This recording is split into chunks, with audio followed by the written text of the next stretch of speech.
it's George here. So you guys might be asking, why am I playing guitar today? And no, today we're not having a guitar lesson, but it is related because I personally love learning new hard skills, only if I'm interested, of course. So as I learned these different skills and I picked up learning psychology to help me learn guitar when I was in university, I just want to share with you some of the tips that I've learned that can virtually help you learn any hard skills fast. And I do dare say that most coaches out there would probably not teach you about this, especially the last one. So, number one, technique isolation. If you're learning a particular technique that's difficult to perform, one of the things that you need to get a little creative with your imagination is what kind of simple movements is it that is put together to create this more complex movement. And then from there, when you're able to do all the simple movements without much effort, you try to transfer that same feeling of relaxed state over to your more complex movement. But one of the common mistakes that people make when they actually do this is that when they break it down to a more simple movement, their simple movement doesn't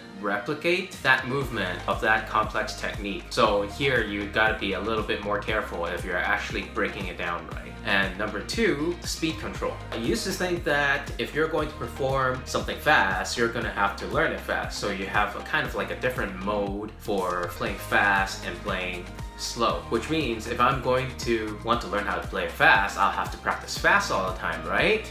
Wrong. If you have completely lost what's going on when everything is all sped up, slow it down a little bit to figure out what is going on with your coordination. Typically, it's not that you need more muscle to get the speed up. Frankly, it is simply because your coordination sucks.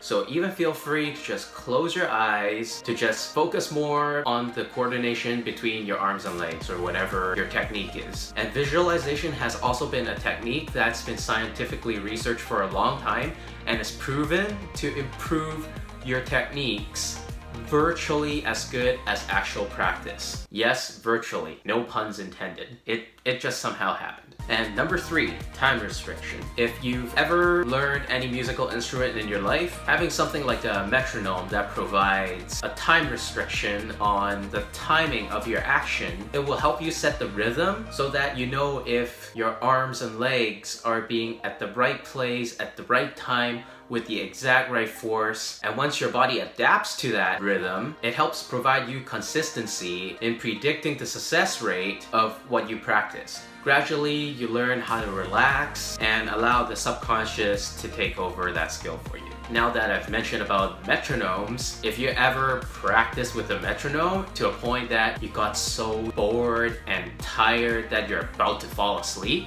that's called the alpha state. And that's actually the best state you want to be in when you're learning because it actually engages more of your subconscious mind. And at the same time, not so much that you just simply pass out. Unless you're really just trying to get some sleep without someone hitting you in the back of your head. So number four, tracing. As you try to figure things out, how to position your body, and when you have found that ideal path of motion your body needs to perform to result in the action that you want, you also work on following the same trail every single time. The idea is the same as a race car driver trying to take that same corner with his ideal path every single time to practice consistency. Or to put it in layman terms, it is like tracing ABCs in your copybook when you first learn how to write.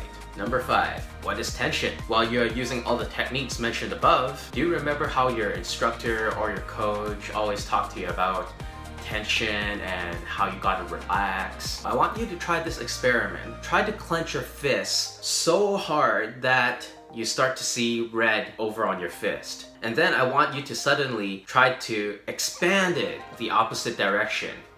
Do you still feel that tension on this side of the hand? It makes it not so easy to spread your fingers, right? So if your motions are tense, it is the minor form of this experience. And one of the easiest ways to find out if you are tense or not, ask yourself this question. Do I feel lazy when I am performing this action? Another experiment that I like to show my students, especially if you are playing guitar. Try to flick your finger as fast as you can. And then I would ask the question, think think back when you're playing guitar. Do you see your fingers moving as fast as you flick them?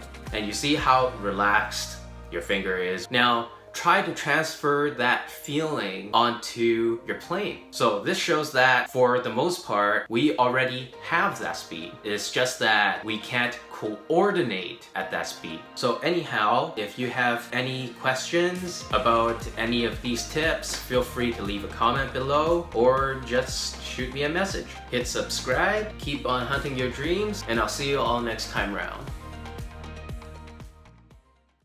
Bonus tip, if you're a guitar player like me, one bonus tip that I can give you is to try to practice with a metronome so slow that your fingers simply can't respond based on how much you know the song. This is going to help break down any bad habits that you have if you've been practicing the song the wrong way. And at the same time, you're gonna make the right sequence so ingrained into your head, you won't ever forget it. Anyway guys, thanks for watching.